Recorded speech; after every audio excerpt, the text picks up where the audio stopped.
Yeah, it's Debbie on the mic. And Meijin on the mic. And Anaya, but you can call me Naya. It's no problem.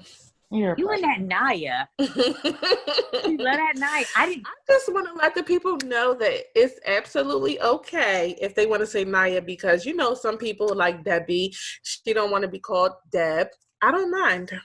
I don't mind it. I don't mind Deb per se. Here's what I don't like. I don't like the. Let me tell you what I don't like. I don't like the assumption that my name is Deborah because my government name is actually Debbie. Right. You know what I'm saying? So, like, I always like to whip out this story when I met. You know how like your friends have friends, like they're allowed to have friends. Right. Well, one of my friends introduced me to their friend, and the girl's name is they call her Debbie, and so she's like, "Oh my goodness, you're the other Debbie. We should call you Deb and me Debbie so people don't get confused." And I'm like, or we can just call me Debbie since that's my government name, and we can call you Deborah since that's yours. You know what I mean? And she kind of was like, "Hey," and walked away like, "Yeah, look, we're not talking to her today." And I was like, whatever. That's funny. That's cool. Let's just go with our actual names and solve this, huh? Yeah, so I'm Debbie. Right. King, Anaya. And I guess for me, because my name, there's really no shortening it. Like unless you just call me by what my family calls me, like my nickname within my family. Right. But for the most part, my name is just, it's just either M or you're going to have to say Meijin or that's it, you know? Yeah, you can't really shorten your name. There's no shortening it. Nah, for sure. Not. But I don't care really. That's one thing I've never like had a particular about my name, like, oh, say it like this or call me this. Oh no, people need to say your name correctly, period. No, that yes, of course. Oh. What I'm saying is that I don't mind like when I know, first of all, people can never pronounce my name ever. Right. They've never been able to, rarely. But I don't mind when people can't, like if they want to give me a nickname or whatever, that doesn't bother me per se, whatever's because I don't remember people's names. So I get that, as you all know. I barely remember someone I met yesterday's name, which I need to get better at. Mm-hmm. So I don't care if people can't remember my name, to be honest. I'm like that too sometimes when I meet people like for work. The next time I see them or by the end of the day, I'm like, I do not remember this. No, but not only that, I'll give you a whole new name. Oh, wow. A whole new, and sometimes, I feel that it's because I'm not interested. Maybe it's because it's not. That's what I'm saying. You're introducing yourself, but I'm like looking past you and thinking about other stuff. Exactly. Yeah, it's bad. That's not good. Yeah. I know it's bad. You got to give people that moment right there. But then there's some people that are not memorable either. I know, of course. I mean, let's give them that time to prove it, though.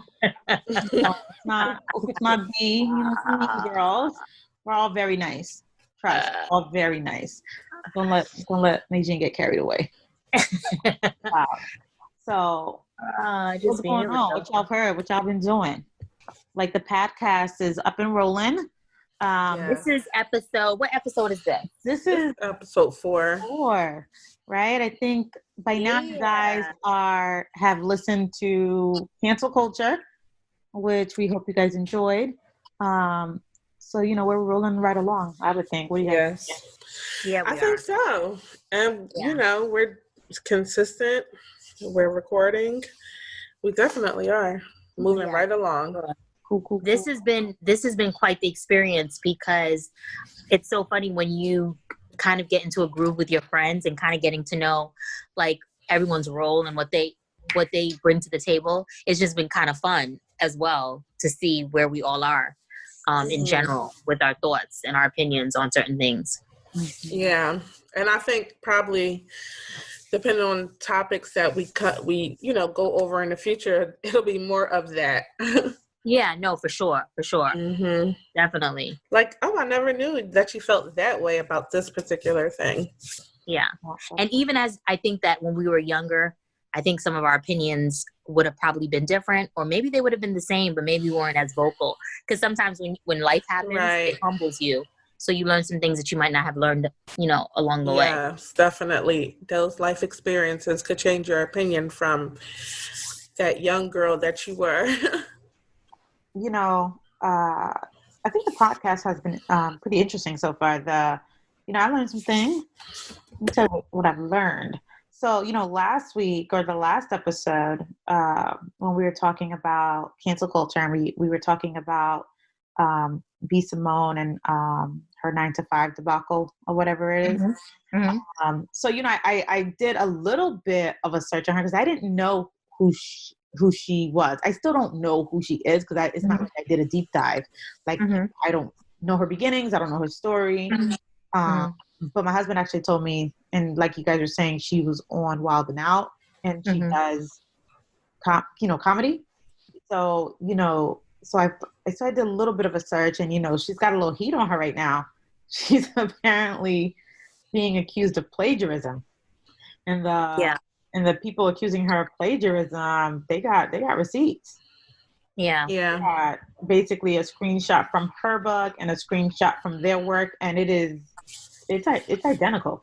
It is definitely identical. I mean, so I'm wondering what's the statement going to be, because it does seem like she did that she plagiarized other people's books. Oh no, it's literally from almost the format of it, the look of it, the number 1 to 50. It's just literally she took a page out of somebody else's work, and and it would be a shame. I mean, it is a shame because people who produce content, we're producing content. Look how much hours and work and time it takes to produce anything. And for somebody with name recognition to come along and just be like, oh, let me get that. You know what I mean? Especially That's what I'm saying. Especially without permission. It just don't make no sense. That's what I'm saying. It would be a shame, or it is a shame, because up until this point, she has been doing original content. And so now to take someone else's words, to create this manifestation book would really be but the thing about that is bad for her career. The thing about that is too, even if she was, now everything she did before that, people are going to question. Exactly. Well, yeah, because you just said it's been. Because now no one knows. My comment is, well, we'll see. Yeah, my thing is, no one knows if. Well, no one has come out so far saying, because no one probably noticed it before, that she took their content. True. Well, this person probably didn't even know either until somebody either probably alerted them to it. Exactly. People on social media would have been tagging people like, no, this is such and such. They just did this or whatever. Didn't we see this first on such and such page? I see that all the time. No, what I mean is this. So B. Simone, even though I didn't know her, like you said, she does have a following. So if she took some source material from a source that maybe her followers don't follow, sometimes it takes a while for information to catch up. Yeah, exactly. It takes a while. I think they would have called her out by now. That's my personal opinion. Until last week, I didn't even know this person existed. That's what. But a lot of people know her, though. No, a lot of people don't. Not on the scale like a lot of people know Erykah Badu. You know what I'm saying? Like of course, she's not an Erykah Badu. But what I'm saying is, she's not central. And I'm a person. I would say I like to be into everything. I like to know information. I like to know who's who. I'm on social media. I like to, I'm just in the know. And being in the know, I didn't know her. So, but I don't think because you didn't know her doesn't mean that she wasn't up and coming and have some type of notoriety, because she has 5 million followers. She was on Wild and Out, and she was on another reality TV show. So a lot of people do know her. I'm not disputing that. So I agree with what you're saying. But what I am saying to you is that I am one person and I'm in the know. There are more people like me in the know that might not know her. So she might have 5 million followers, but what I'm saying is I am not one of the 5 million, and it's highly possible that a lot of people are not part of the 5 million. Well, of course, a lot of people are not part of the 5 million. But Debbie, can we agree that with us 3, 2 of us knew her? No, you didn't know her. Out of the 2, and I'm not saying the people, like you were saying, the people who know. What was your comment or your quote about in the know, like whatever the case may be. But if you were to do a survey, I would say maybe 5 out of 3, maybe 3 people out of those 5 would know who B. Simone is if they're on Instagram. Not That's what I'm saying. Exactly. Taking that example, right? 5 out of the 3. Out of you 2, who has read the book? Neither. Okay. That is entirely my point with saying that sometimes information takes time to filter. So people can support you, people do support you, and then you have another level to when sometimes people buy stuff to buy stuff because they want to support you. Then you have a whole nother level of people who do support you, buy your stuff, and then read your stuff. Then there's another layer to it, the people who buy your stuff, read your stuff, and then post about it. You see what I'm saying? So what I'm saying about her lifting the material and the person, should have found out, or people are going to find out if she has done it before, is information does take time to filter out, is all I was really getting at with the fact that, it's one thing to know, but exactly, like out of us 3, I didn't know her, but then out of us 3, nobody has read the book. Yeah. You see what I'm saying? So there's no, it's just, all I'm saying really is information takes time to filter. So now I agree with you completely, Debbie, but I also think I'm agreeing with you in that aspect, because I think, but with that being said, I also think that some of her previous work, what I was telling Anaya with some of her previous work, we don't know whether or not her previous work has been maybe used before, not with her comedy, because comedy is something that is very hard to say, oh, you stole this from me or you stole that, because comedy is something that's so, it's so general, especially on Instagram now. There's so many Instagram comedians, but even now, like any work she does come out with or any work that she did before, I'm kind of looking at like, was that all you, sis? And I think people will. And I know you're right. Inspired. That's the whole point. But once you plagiarize or once you're accused of plagiarism, you lost your credibility. Oh, exactly. Yeah. Well, that's what I was saying with the side eye. Well, we'll see about her other work, because now, it's to be scrutinized, right? Like anytime anybody has any kind of plagiarism attached, doesn't mean everything it is. But you are kind of side-eyeing like, well, now we got to go through and see, because to lift material from somebody at whatever perceived and known level that you are, that's still bold. You know what I mean? That's a bold thing to do. She probably thought she wasn't going to get figured out. Let me ask something. And in her book, is she, because you know how sometimes people co-write it with other people? Did she write her book? Does anyone know that? Did she write? Because you know how sometimes you'll write a book and then you'll have someone that co-writes it with you? On there, I believe. I am not sure if she wrote the book or if she had maybe a ghostwriter. If she releases a statement, I feel like she's going to be like, well, I had a ghostwriter. And, do that whole scapegoating thing. Yeah, that would be a safe bet. That's why I was asking that primarily too. I mean, I think it's kind of, and it's not just one page, apparently. I'm scrolling through right now. It's not just one page, apparently. It's a couple of different. And usually when you have a ghostwriter, the ghostwriter is the person who has written books prior. So they kind of know the language and know what to do and not to do. So I would find it hard to blame it on a ghostwriter as well. But that might be her scapegoat if she did have a ghostwriter. Yeah, or like a co-author or whatever the case may be. Ooh, let me tell y'all. I just went to go look for if there was a co-author, because I went to the page for her book before, and I was like, I was like, maybe I'll just support her. I never purchased anything from her. I don't follow her, but I know of her. And it was a manifestation book. So I said, oh, I like the way she formatted everything. So I was thinking about purchasing it, but it was sold out. Like the book was sold out. The bundle package she was doing was sold out. But I believe the book was like $30. And I believe I saw that it was a co-author. And so I wanted to go back to her page to check if there is a co-author. And when I clicked on the book, does it say not found? The page is not found. Yes. Oh my God. She done took it down. While you're talking, I went to go because Yijing asked about the co-author's name, and I'm like, well, let me see if I can find it. And I also see that it says page not found. Like, She's definitely gonna have to explain this one. Oh my gosh. Good luck to the sis. Okay. Yeah, that's not good. Did you guys anyway yeah, literally, did you guys get to check out the 846 with Dave Chappelle? Not yet. No, I haven't had a chance to look at it either. My husband was watching it like one morning when I woke up. I guess the morning that it came out, he was watching it, but I just was like, I'm gonna catch it later. Yeah, I'm a Dave fan. I like the special. I'm gonna watch it again, actually. Oh, did you catch on to this girl special, Yvonne? Or Orgy? I did not watch Yvonne's yet. I did not watch Yvonne's Orgy special yet, but I'm gonna support her and I'm gonna throw her a watch. And you know, it doesn't have that. It was. I thought it was actually pretty good. I didn't realize she was even that funny. There was a lot of things that she was saying that I was like, oh my God, that so reminds me of us, and just some of the things she was describing as far as with the Haitian culture. Even though she's African, a lot of a lot of things were similar. Yeah, that's what Brian said. As far as, and I said, Jean thought she was really funny, and I said I didn't think it was that funny. He was like, probably because you are like American, you don't have an immigrant family. Like our line is from so long ago, you probably can't relate to what she was talking about. And Jean could. I said, oh, okay, maybe.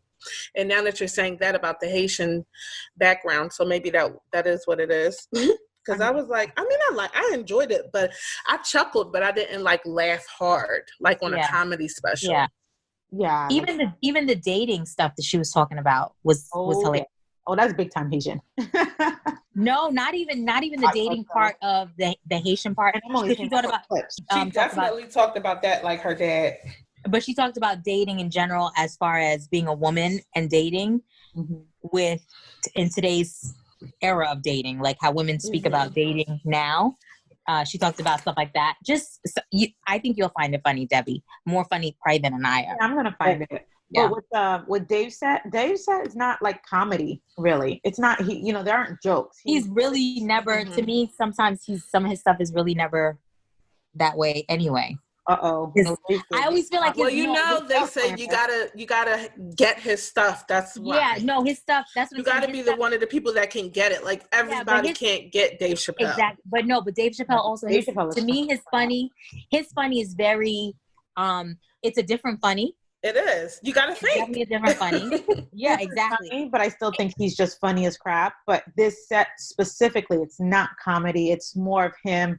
Almost kind of like preaching a little bit, talking about the police brutality and going through some experiences with police, and he's kind of just talking to the crowd. So if you watch it, it's not for laughing giggles, And it's on Netflix, right? Yeah, I found it very poignant. I was like, wow. It's so funny because I never find it's hard for me to take comedians seriously, ever. Really? If like for example, like Kevin Hart, someone like him, I can't even take him serious. I can't. Silly though. That's what I'm saying. That there's so many comedians. Like I remember, like Kevin Hart is goofy and silly. Omar Epps is someone I can't take serious either. Who? Omar? You don't know Omar. Not Omar Epps. Mike Epps. I'm like, how? There, you see, y'all know I'm working with the name. Oh no, Mike Epps. No, you can't. There's certain comedians. But Dave Chappelle is not like that. Definitely not. That's what I meant to say when I started my conversation about him. You can never, you can take him serious. Right. He's not the average comedian. Right. Like I think, there are a whole lot of reasons why I don't take Kevin Hart seriously, but that's neither here nor there. But the reason Kevin Hart is funny to me, at least, is because he does more of storytelling. You know what I'm saying? Yeah, he does. That's his style. It usually evolves around his stuff, and what makes it funny is just the way he tells it. Not like, not like an Eddie Murphy who is coming up there and just telling jokes, like pure jokes, or like the guys from Kings and Comedy. They're telling jokes per se, not necessarily saying, listen to what happened to me and listen to how I can say it in a voice that's going to make you, you know what I mean? Like recounting funny instances that I had. I mean, disrespect to him, I'm comedy guys, but I'm just saying, that would be a difference in what, I noticed between the comics. But I liked Chappelle's 846, and I think you guys should give it a watch. I'm definitely going to watch it. I just forgot to watch it over the weekend, but I definitely want to see it. So what else is going on? Anybody else's world? I just, here in Philly, outside is like opening back up. Majorly, outside dining has opened back up. Retail shopping apparently has opened back up. And I just feel like people are just going straight in. Like no caution, no pause, no hesitation, no mask. so many people at restaurants, no mask. I just don't understand why people don't want to wear the mask. So that brings us to what we three have called quarantine Tingz. Yes. Like, and I know people want to get out. What you're saying, they're actually, obviously Twitter, but what you're saying is what a lot of people, like the voices, even though it's digital and virtual, the digital voices that are mentioning this, it's getting louder. Everybody is kind of like, so did I spend the last 3 months quarantining for safety for all of you guys to be like, F it, I'm exactly done? So that is the vibe. It feels that way to me, like, F it, I'm done. Yeah. Mm-hmm. You know, and we all want to be done, you know, but in order to permanently be done, we have to take these steps first. Listen, I'm just trying or it's going to lag on. Yeah, I'm just trying to be alive. I'm just trying not to, you know, catch this thing. Not that you wouldn't survive it, but I don't want the hassle of trying to survive it. You don't know what you're going to survive. Yeah, I'm not saying you, I'm saying a person. Yeah. If they were diagnosed with it, you know, exactly. You don't know what's going to happen. Especially in our Black community, primarily, because at the end of the day, a lot of us, unfortunately, don't go to the doctors as much as we should. Not only because obviously some of us just don't have, you know, the access to do so, but at the end of the day, I also feel like we don't even know what's underlying. A lot of times you go to the hospital because you felt a certain way or you felt sick and you don't even know why you felt sick. You know what? You don't even know what's going on under you, what's underlying to even know how it's going to affect you. You are right. And I actually never considered that. Like, people could actually have high blood pressure and don't know it, haven't gone to the doctors to get it checked. Mm-hmm. People could actually have diabetes and don't know it, never got it checked, and then they get the disease. You know what I mean? Yeah. Yeah. Or some type of heart condition. I mean, oh my gosh, that's really scary. It's just unknown. And that's the other thing. Like, my cousin just had a baby and I want to see the baby so bad. Yeah. But I'm hesitant as well because it's like, especially within the Haitian community, we kiss, we give hugs. That's how we say hello. And for me, I have to pause with that. Yeah, you can't do that right now. It took everything. When I was going to Orlando to see my family, it was very difficult for me because I was so hesitant because I didn't want to bring anything and I didn't want to take anything. Right. But they've all been pretty much quarantined and have been doing everything they had to do as well. So we figured it was pretty safe at this point. Yeah. But until everyone can get tested and you can actually do the necessary steps to keep yourself safe, I think people should really be cautious. Like, I don't think we should just be out here living our best lives. So can I tell you, when quarantine first, when that was a thing, like, this is what's going to have to be done. Like, it happened like very quick here in Boston, at least. It happened on like a Friday afternoon. Friday morning at like 6:00 in the morning. I think I got a call. My boss was like, just stay home. And I'm like, well, what's going down? Is it going down now? And so when I finally heard the proposed restrictions, my first thought was, how are Haitian people and most Black communities, and especially ones with Caribbean and background, because they are so, you know, kiss on the cheek, hug, how are they going to deal with these restrictions? That was like my first thought. Like, how are they going to survive? Because let me tell you, in those kind of communities, if you don't give that kiss on the cheek, it's like, you're disrespectful. Yeah, you're disrespectful. Like, it's just automatic. You give that hug, you give that kiss, and then to lump on top of that, you can't go to the family's house. Everybody has to stay in their own unit. Like, they were really like, what do you want us to do? Right. You know, and I thought that was hilarious at first. I was like, well, in the Black community, we don't kiss like y'all do, but you could definitely get that big old wet kiss from your aunt or your grandmom. Like, you got to chill, grandma. Grandma, no. You know what I mean? Grandma going to be looking at you crazy, but it's like, you know, for everyone's safety, grandma. Okay, side note. Let me just take a quick left. Can y'all not stand when people greet you and they actually do the lips, wet lips on your... That's what I'm saying. Your auntie or your grandma in the Black community. I'm talking about auntie. You can get that. I'm talking about regular folk. Oh, like, no. Never had anybody... Oh my gosh. No. That is the most, first of all, to me, that is the most disgusting. It really is. Is that not like... Even if you are family, I still don't want you doing that. Like, my thing is that's like, and then like if your breath is not the freshest, and then it's like it's staying right there on my skin, it's and right it there lingers. on my teeth, It will and linger. it lingers, and I can, and it's like, and I immediately want to take my hands and wipe my face, and that's bad too. And you can't, and you can't do that in front of them, so it becomes like this whole. Listen, oh my God! I used to know a guy that did that to the point where. Are you serious? Oh my gosh! It was like, we ain't dropping no names, but when I would see him coming, I would automatically wave from where I'm at so that we could get the high out the way, so that when he came closer, he didn't feel the need to give me the kiss on the cheek. I used to be like, oh, hey, how you doing? You know what I mean?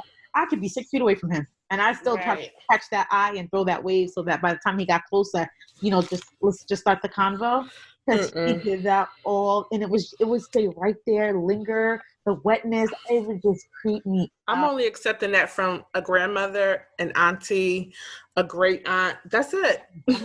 And it's so funny, even everybody, at least Haitian knows, you got to give the cheeks to the, but it's just like, it's really like kind of like air kisses in a way. It's not necessarily exactly, but you're close enough where your cheek, like when it's like a right, and you make the noise.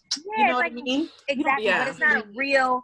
It's not a full on. I'm kissing your. Right. You know what I mean? Like it's just so. No. I was about to say. I feel like anytime I've done that with your family, it's never been like skin touching lips. No, it's just like it's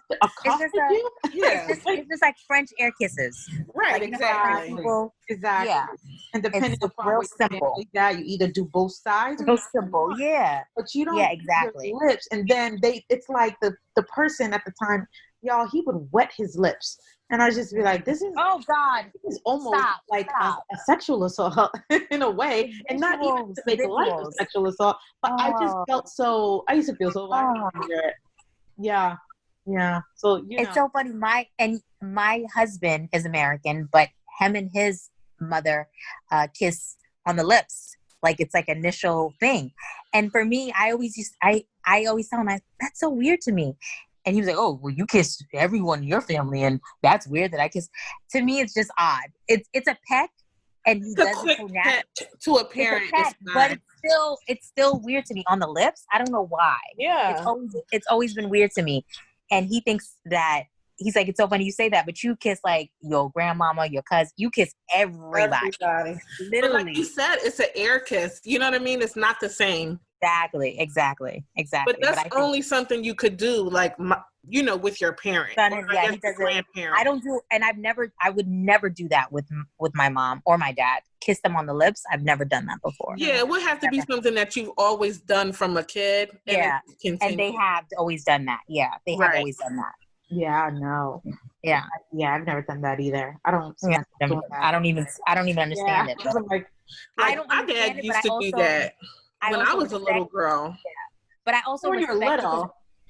But that's what I'm saying. For some people, it just carried on. Yeah, as a grown person, they still do it. And I don't even find it to be, and it's just not my husband's cousin and his mom. Like, that's just something that they do. But I don't find it to be, yeah, they all do it. I don't find it to be anything, but it's not like he does it with his mom only. Right. But his cousin does it to his cousin does it to his mom as well. That's just something because the mamas love them boys. Yeah, and to be honest, I used to be like, I still find it weird, but at the end of the day, I respect it because, obviously I kiss my whole family, and that's just something that we do, like everyone, even if it's a family friend. And growing up, I remember my dad, he one time brought a coworker home, Caucasian, and I was about maybe 5 or 6. And I went to go give him, and my dad said, no. Like, I didn't realize because I was so used to kissing everyone. Really? Everyone around everyone in my family, everyone around us was always family or a good family friend. At a certain age, my dad wouldn't allow us to, obviously we couldn't sit on anyone's lap at a certain age. No. Like when I turned 8 or 9, my dad was like, no, you don't sit on anyone's lap. Not an uncle, no one. Like we weren't allowed to sit on anyone's lap. But growing up, everyone around us was so close to us because everyone was family. So at 6, having this person come over, in my automatic, and it wasn't something that I didn't realize, oh, he's white, so I can't do that. Or I just automatically assumed, oh, he's he's friends. My dad is introducing. I'm supposed to, and that was my first time meeting someone outside of, I guess, my family. So I remember my dad saying no, like he just kind of like stopped it really. So you only do it for family. You don't do it for everyone. No. Like, for example, like if my dad has a friend that comes, if my dad has a friend that he's introducing from work or someone, just a random, I'm not kissing them. Oh, no, you wouldn't do it. Oh, no, I thought would not it was do it. something you had to do, like for for older people, like you call it Mr. or Miss. So it isn't like it's almost instinctual. Like you know when and when not to do it. So exactly. Like, you know what I mean? And you can tell kind of like in your parents' tone when someone needs to be greeted that way. You kind of know. Yeah, you kind of know. Before we get back to quarantine, Naya, do you think you would be kissing as many people as you do if you didn't know us? I definitely wouldn't, because we make you kiss everybody. Yeah. My family on my mom's side is completely lack of affection. And we greet each other with, hey, how you doing? You know, or something along those lines. Even if a lot of times when you haven't seen the person in a long time, I don't see hugs going on. And on my dad's side, you know, we just hug. You know that hug. Yeah. Like, yeah. Because I know our families, they don't really even give you a choice, because now your family, because I know when mom sees you, she's like, oh, and she just leans in. And it's like, I'm so used to it. I'm like, let me go do what I'm supposed to be doing. Naya is used to it now. Naya is definitely used to it. Yeah. But I remember the first time one of my girlfriends came over to my house. She's American as well. She was caught off guard. She was like, oh, this is what you do? Because it was like her first time, and she was meeting like all of my aunts. Like all my aunts were over when it was like a summertime or whatever. And she was like, oh, this is what you guys do? Like, you know?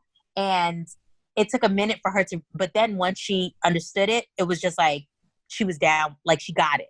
And she just did it, you know? But it's, you got to get used to it and get comfortable with it. But I remember that exact moment, because I remember her looking at me like, am I supposed to, you know? But yeah. So. See, I remember it from the other family that I knew that was Haitian, and I would go a lot of places with them. So I was familiar with it. But the last time I saw your family, Majin, it had been so long since I was around like a lot of Haitians, I guess, outside of Debbie's family. Oh, I was like, right.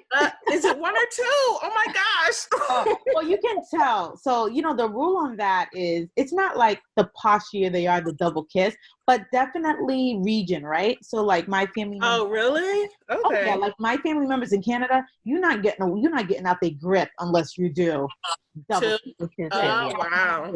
And I would say more of a French thing. It is a French thing. So I would say, unfortunately, I know, you know, there are barriers and boundaries in every culture. So the more refined you are, honestly, the more refined you are, it seems, you do the double kiss, honestly. Really? You learn something new every day. I'm learning this today from y'all. Yeah. No, for sure. That's absolutely true. That's absolutely true. And the more comfortable, you know, no, I wouldn't even say more comfortable. Yeah, you can get away with the one kiss mainly, but like you can even see with my mom, when she has certain people over, she hits you with the two. You know what I mean? And so definitely, but for me, what always made me know first and foremost was region wise. And honestly, it seems to be like the more French you know, more French you know, the more the double kisses have to be pulled out.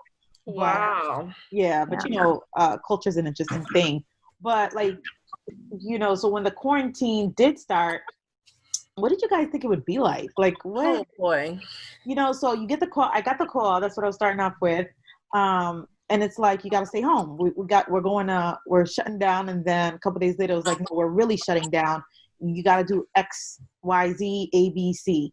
Like, what did you guys think would happen immediately in quarantine? Like, what were your thoughts on that?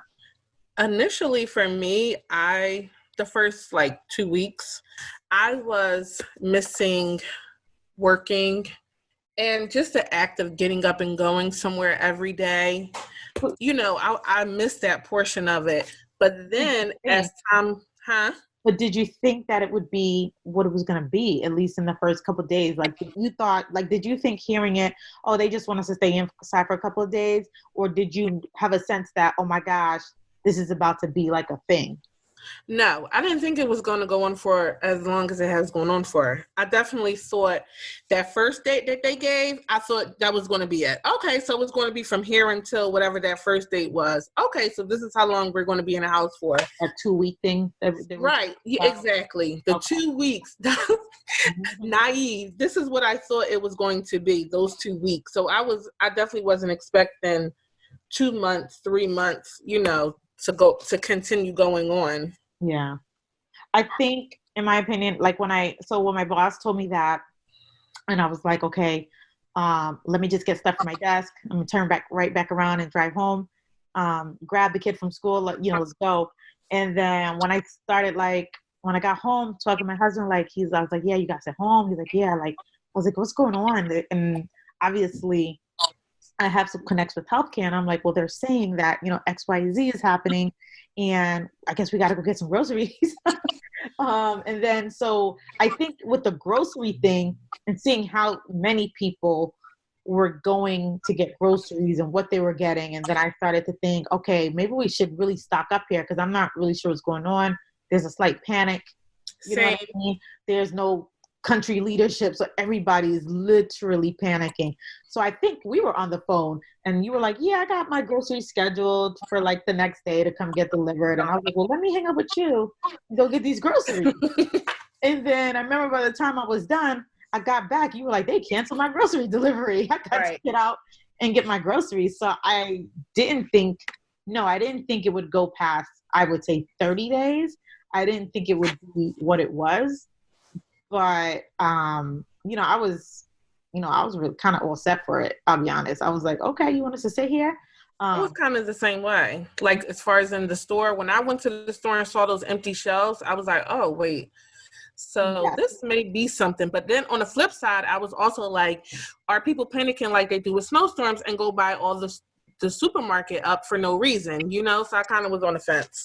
Yeah. What about you, Nadine? For me, I was panicking. In a way, really, but financially, I was saying, okay, so hunker down. We're gonna get all our groceries. We're gonna do everything we gotta do. But I was on the fence of I was so worried financially. I don't even know why.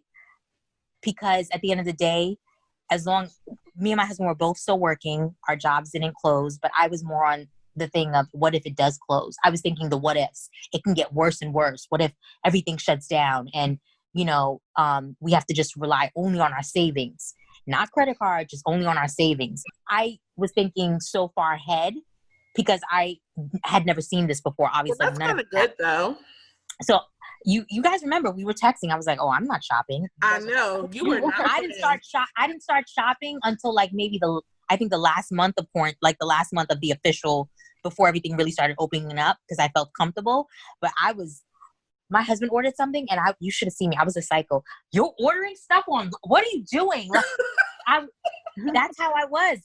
Oh, you sale? He's like, oh, I got this for $20. Oh, I thought it was your husband saying don't order. It was you. He was on the same page I was. But then I saw him order something. But then he broke, huh? He broke, and it was only $20. And he's like, it was only $20. And I'm like, $20? So listen, you gotta give yourself that little budget to order something. So remember, I was like, I'm not spending, but then I was like, I'm still working, so I'm still, getting paid. Oh, I know. We know. Remember, I was like, I feel as though I should just budget myself a little. She was going crazy. Oh, she was going crazy. A pandemic in my wallet, y'all. Yes, it was. Yes, it was. Yes, it was. Remember? Every text message. Debbie was like, what y'all think about this? They got a sale. You check the sale out? You check the sale out?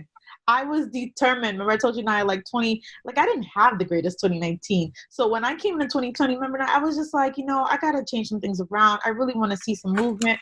I want to get my goals done. I'm trying to just get stuff done. And I'm still trying to get stuff done because I don't want to repeat anything that has happened to me in the last years. So I just was like, I'm still budgeting and I'm still doing this, but why not get, the top that's on sale and get those shoes and, and I was finding these great deals and it was getting a little away from me at one point. Right. You know how things get away from you? You're like, okay, just take a deep breath and slow down, chill. Yeah. And to the point where I'm like, my husband, like, yo, take the wallet, take the cards. But like, I have a Mac. I have it in my sticky notes, my card numbers.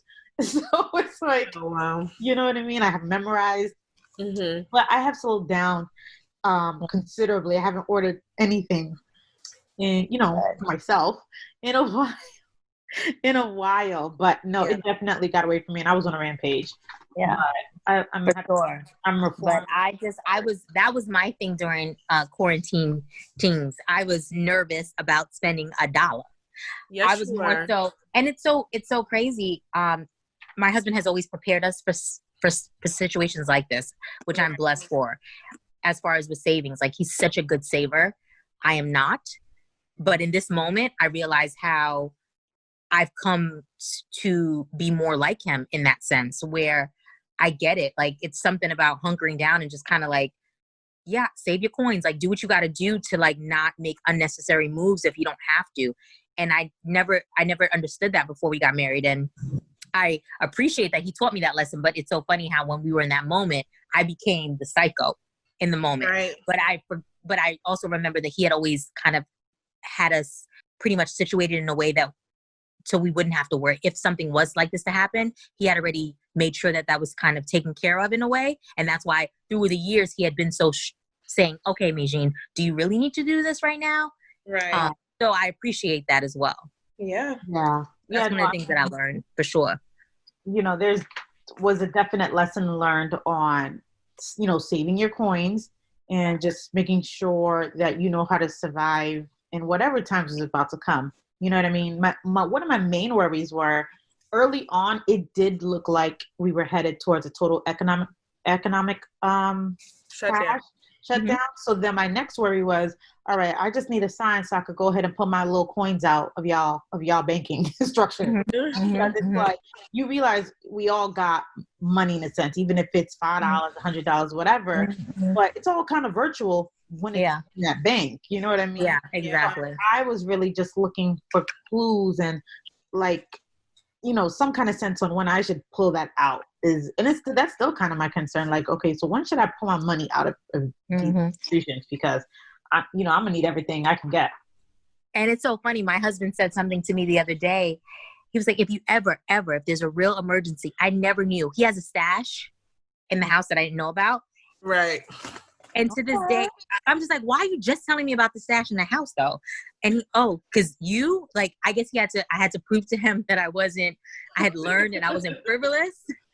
But yeah, he had a stash and he told me about the stash. And I was like, bruh. We are low-key frivolous. Like, you weren't spending early, but it don't take, we have all jumped on a chat and been like, did you see? And then 20 minutes later, it's all purchased by all three.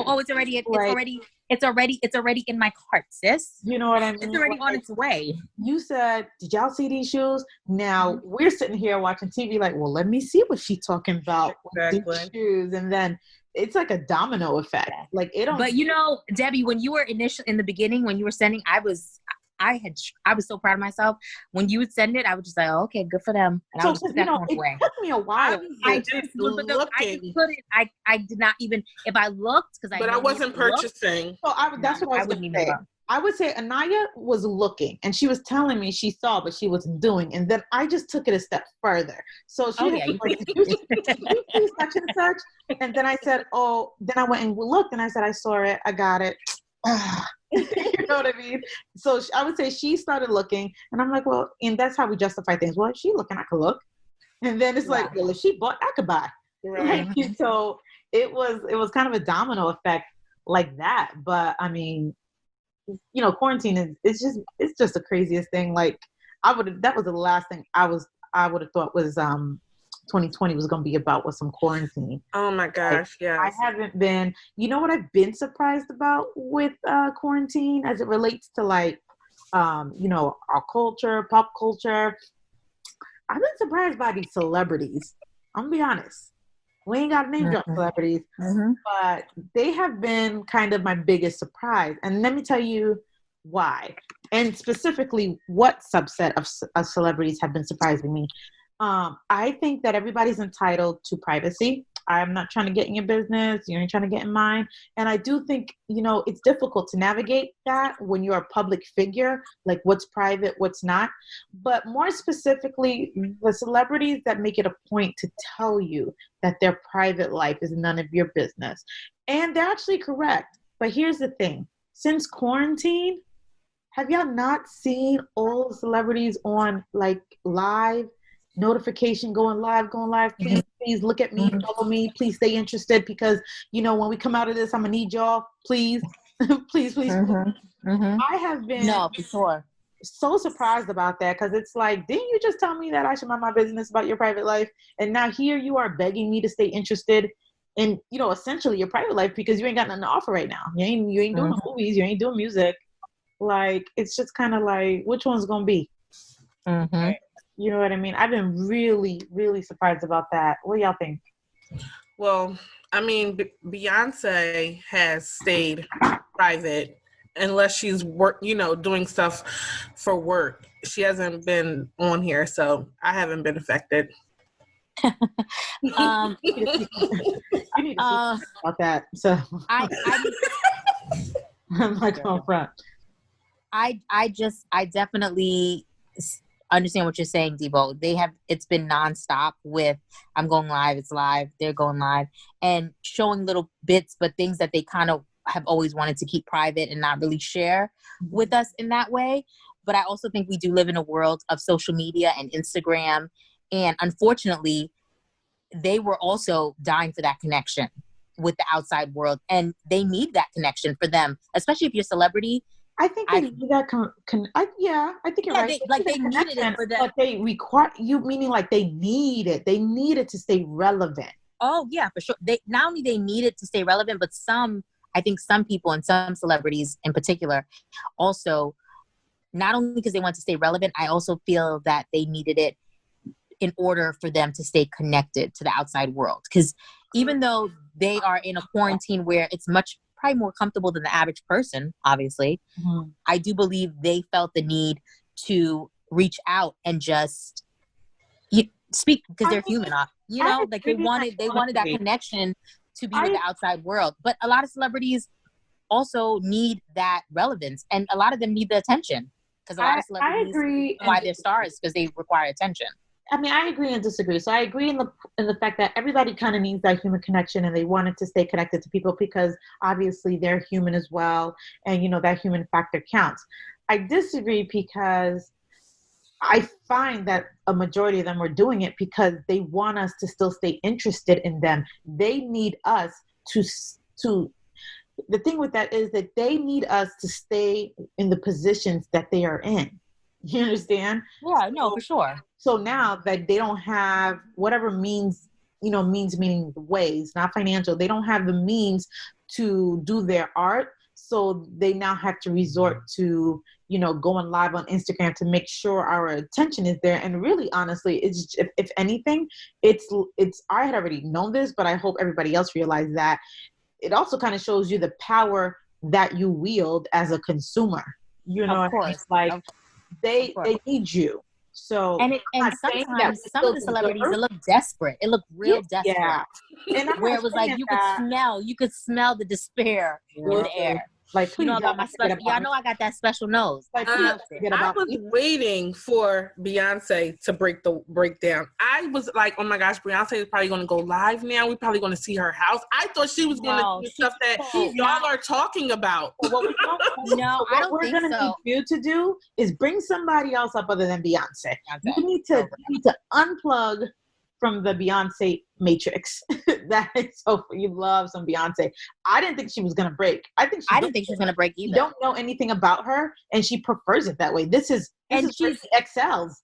Exactly, and she's already not on social media ever.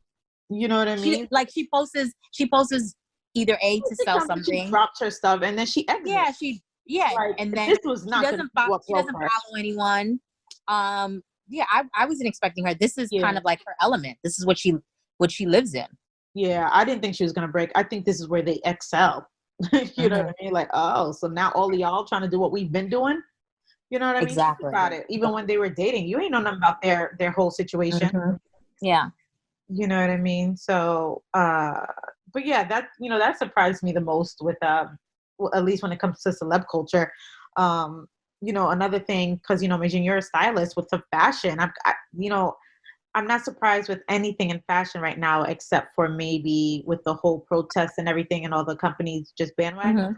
Mm-hmm. But I'm kind of curious on, like when you take that next level step, because that's what we're talking about, next level fashion, when you start doing shows and styling, I'm wondering what that looks like, during quarantine, post quarantine, like what is that going to look like? And it's so funny you say that. Because, we got to get to work. I think it'll be it's so funny you say, I have an upcoming job. A client reached out and wants to do, we had a job set and we had to set it back.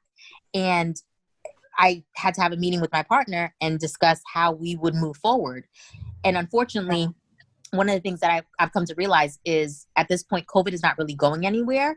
Yeah. We just have to learn how to live in the midst of it. How to work around it. You know what it's like? The fact that you just said that. I don't know if you guys, have you ever seen World War Z, the movie with Brad Pitt? I believe so. Okay. Yeah, I have. So, the part where they gotta go. I mean, I hope this isn't spoilers for anybody. That movie's been out for years. But the point where he figures out if we make ourselves sick, it'll camouflage us because the virus is looking for healthy hosts. Mm-hmm. Yeah. I think like a camouflage. We're going to start to have to try to figure out how we could work around COVID, because I'm like, I keep thinking about like, we're in June, like September, New York Fashion Week for people who participate in that, in that arena, like they're not going to have it. Like, but then what happens in January? Do they not have that? Like, how are people supposed to get I think back? there will be a lot of virtual fashion shows. I think there will be a lot of shows similar to Hanifa, who did the 3D show. That was so dope. Because remember, I agree with you, Nye, but I find it's going to be extremely there's something about the energy of being in New York during New York Fashion Week. Of course. That virtual is not going to do it for me. But I know I do agree that it may be that way. I'm saying that is because, remember, the virus is going to come back stronger when flu season comes back around. Okay. So New York Fashion Week is not going to happen. So here's my thing. I still disagree with the language that it's going to come back. I only disagree with the language. Here. It's not going anywhere. That's why. I don't disagree that obviously in the fall time we get more colds and symptoms. So naturally this thing is a coronavirus base. So I understand what you mean by come back, but it hasn't gone anywhere. It hasn't gone anywhere, but for some places the numbers are declining, or unless they're lying. Oh, in some places it declined because we were in strict lockdown. And you know what I'm saying? So this thing goes away when we go away. When we reappear, it reappears. It's still there. So if you just look at the numbers of worldwide, when people started going back out again, besides in like Italy and I think in Japan, but in the United States, it has increased. The numbers have increased since people. We're a bunch of idiots.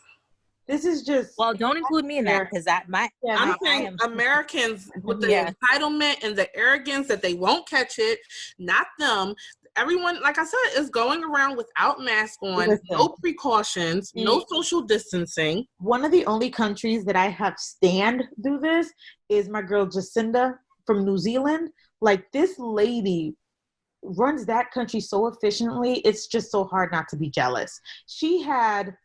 a woman. I don't know if it was the first case reported or the first death reported. She shut it all the way down. Everybody go to their house. Do not come out. 7 weeks later, was it? No new active case. Right now in New Zealand, they have no active case of coronavirus. Do you hear me? Like, that is just, but this is not the first time she's done something like that. When they had that horrible mass shooting, I believe it was at a mosque. It was a mosque. She banned assault rifles within the same week. Yeah. You know what I mean? Like, when you know what needs to be done, a woman. Get it done. Yeah, it's a woman. Well, we can always get the job done. You know what I'm saying? It's just, this country is just... But New York City, the epicenter of the virus, they were out of control this weekend in New York. Upper East Side and the East Village. There are photographs of hundreds of people congregating in the street, no mask, no social distancing. That was St. Mark's Place. I think that was in Brooklyn, but No, here it says the Upper East Side and the East Village. Okay.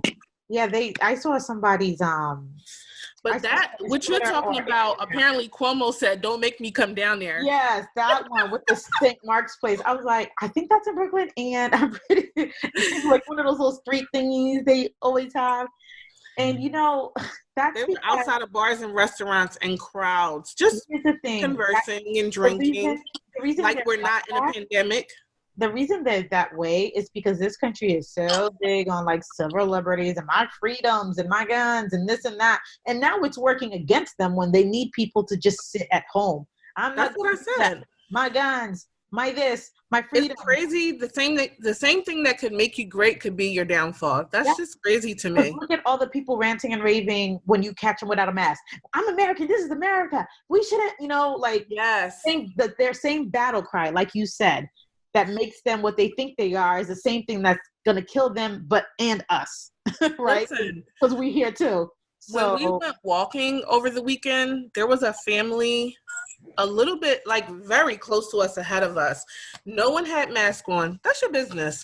This lady came up to us and was like, "Thank you guys for wearing a mask.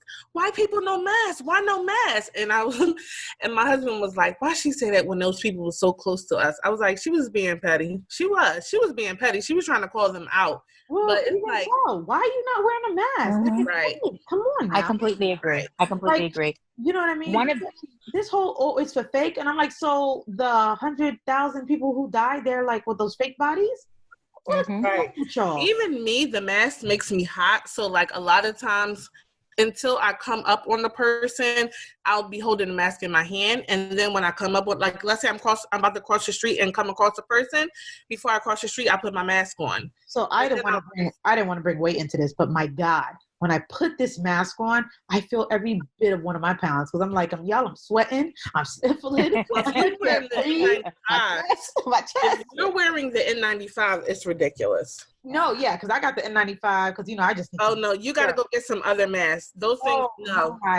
I mean, but I know, I feel best when I'm the most secure, so I have it. You can't wear those all summer. But I also feel like if I'm exercising, if I'm running, I'm not wearing it. But if someone is coming close to me, then I'm putting it on. Like when I was in Orlando, we were running. Yeah. But at the same given time, you have to at least have it on hand just in case. Exactly. Let's say you have to run in somewhere or run into the restroom or whatever the case may be. We just need to be in a space. I don't even want to use a public restroom at this point in my life. Right. Yeah. I went for a walk and I had it around my neck.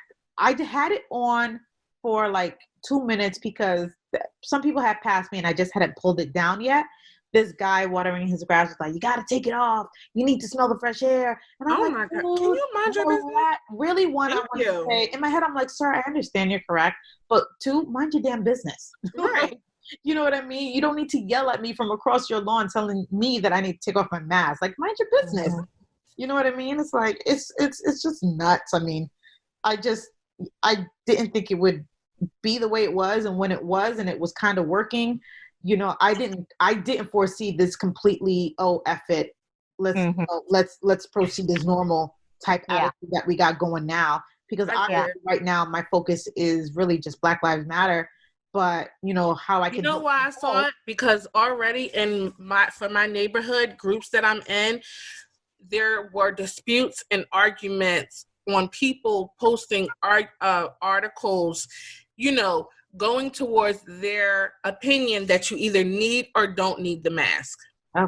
Yes, exactly. And arguments getting started over, you don't need the mask if you're doing this, this, and this. Well, you need the mask to do this, and then people rebutting what they're saying. So I saw this coming for sure. It don't make any sense. That's a lot. What have you so, I mean, God even knows what quarantine is going to look like. I kind of think we're just going to be how we're supposed to be indoors with only leaving when necessary in groups of 10 or definitely under 50. I kind of think it's going to kind of stay that way for the whole year. I mean, I think so too. Are people gonna follow it? No. Yeah, no, I don't know if they follow it. I think, but I think that I think those are pretty much the guidelines. Those guidelines should moving forward, right? Yeah, I think at least in New England, they're probably maybe raised the social gathering up to 100, only because we had been following the restrictions, and so in some cases here, the numbers have gone down, and so I know the administrations here had said they would increase for some events up to 100, but they will immediately lower it if necessary. But I kind of think for like the rest of the year, you know, it's kind of a wrap. Mm-hmm. It's kind of a wrap. Well, here it's opening back up, and there a lot of Pennsylvania has gone on to the green phase, which is normal everyday life.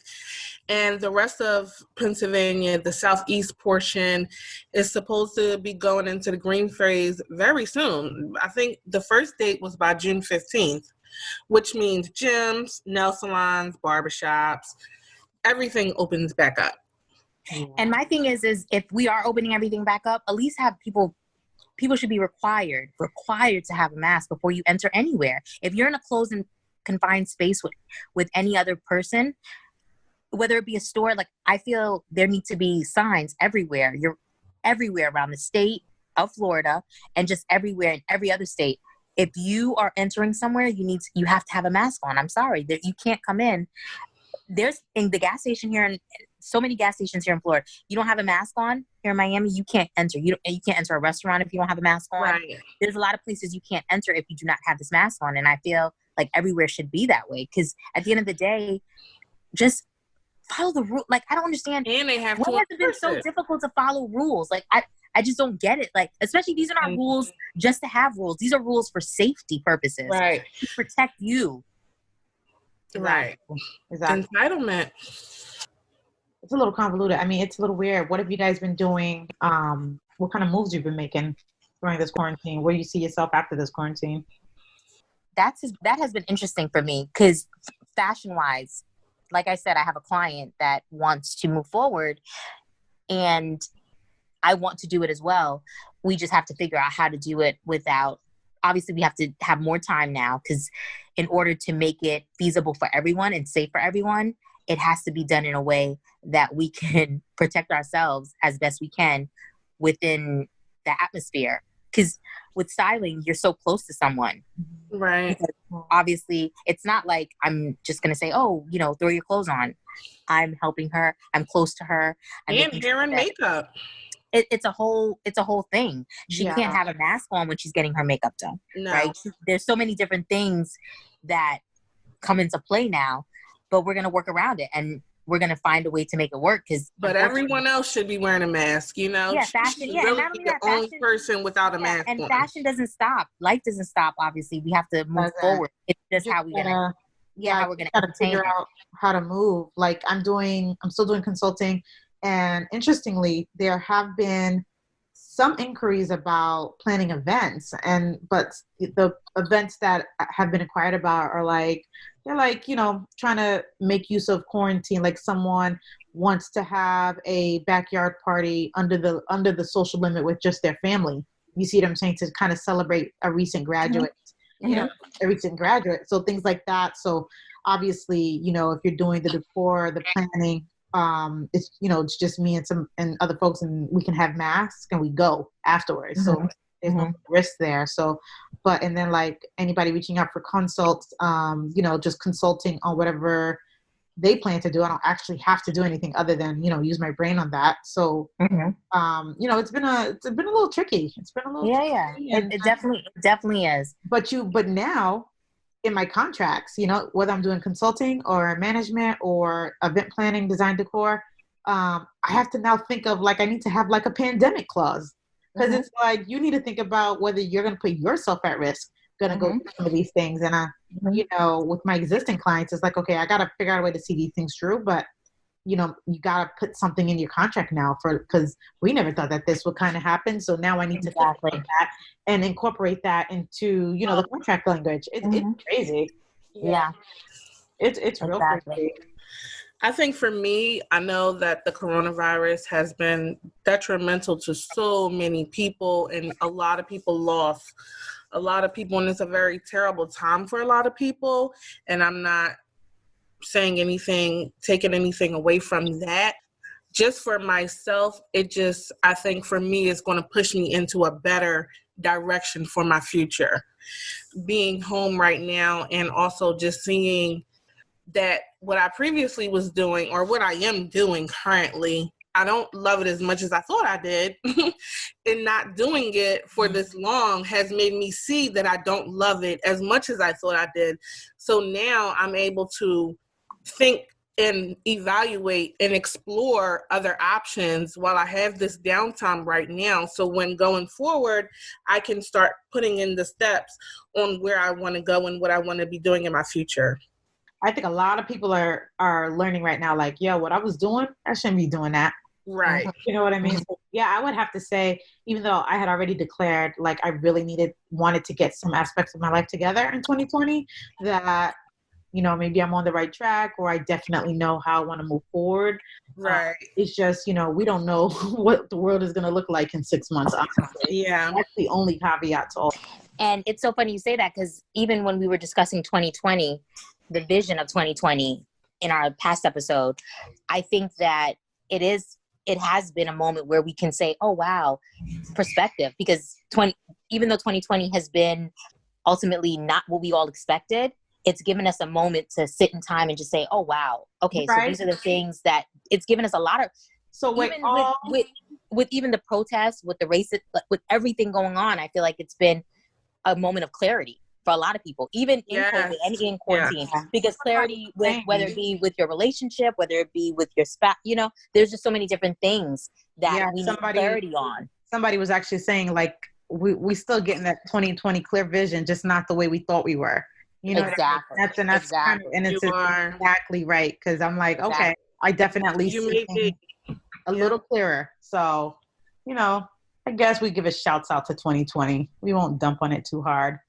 The only thing about 2020 that I hate is just the social aspect, because, you know, we about to get into what I would call our season, when we would usually meet up and be hitting the streets and you know, doing our traveling. And so that part, and especially since we keep a close group, that part sucks. Right. But, everything else hasn't actually been too bad.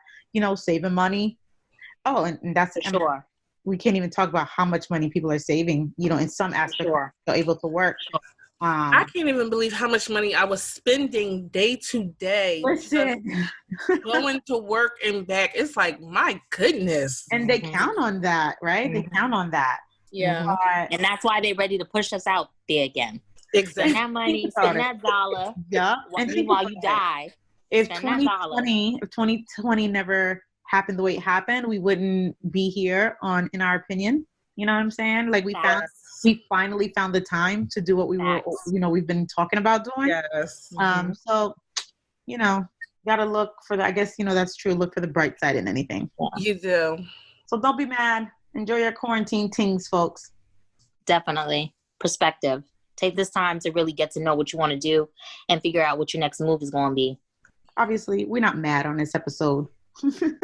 Definitely not. Bye, guys.